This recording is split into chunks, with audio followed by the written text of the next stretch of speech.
The Galactic Council had never known fear.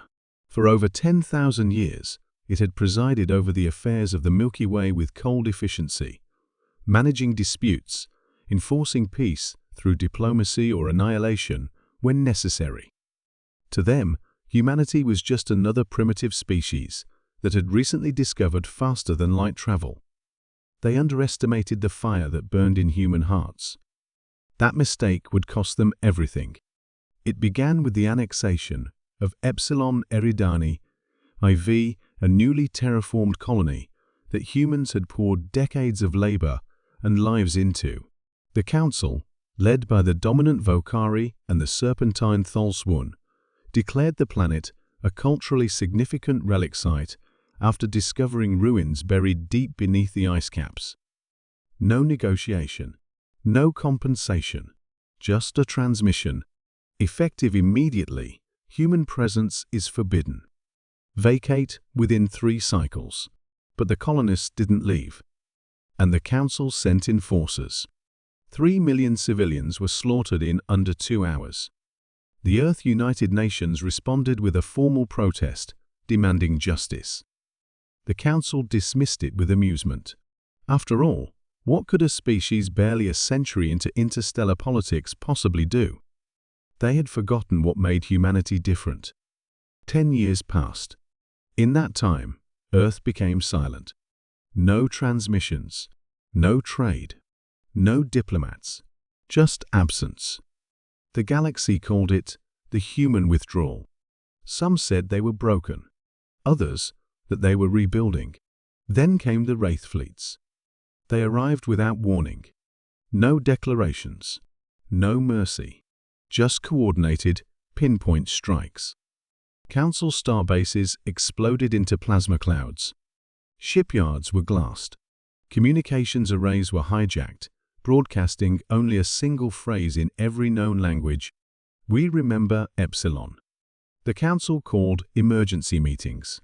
They sent fleets, hundreds of ships bristling with plasma lances and gravitic warheads. But the humans had evolved. Their ships were sleek, silent, wrapped in obsidian alloy that defied scanners. AI controlled and faster than anything the Council had ever seen. One fleet was destroyed before they even realized they were under attack. Another surrendered without firing a shot, their commanders weeping at the sight of Earth's orbital dreadnought. Judgment, a weaponized moon. Planets began to fall, not to occupation, but to silence. Human forces would breach the surface, disable power grids, erase command centers, then leave. They didn't conquer. They didn't colonize. They punished. Panic swept the Galactic Council. The Vokari homeworld began to evacuate its elite. The Thalsuan begged their gods for deliverance. Finally, the Council transmitted a plea broadcasted on all channels. "We were wrong. We beg mercy. Humanity, please stop." They waited. The response came from a single human general. She stood in the bridge of the judgment, eyes like ice, voice calm. Mercy died at Epsilon. Then the stars turned red. Human fleets descended on the Council's core worlds, not with nukes or bioweapons, but with precision. Every orbital palace, every command relay, every monument to the Council's dominance was destroyed. Not one civilian died. It wasn't war. It was a message. And when it was over, when the Council lay in ruins, their empires shattered, the humans transmitted one last signal: we do not seek peace. We seek justice.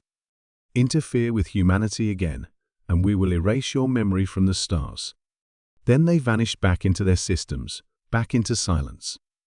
The galaxy trembled. Empires reformed. Alliances shifted.